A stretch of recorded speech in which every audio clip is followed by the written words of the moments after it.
Yan po, si Manong, nagbibilad ng palay. Buhay probinsya po ganyan, yan po, yan. Inaharera po yan ganyan. Yan po, po, ganyan lamang po ang pagbibilad ng palay,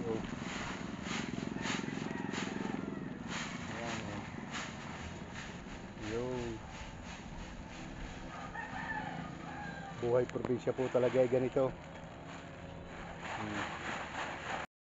Tapos yun po yung ginagamitan po ng ganun.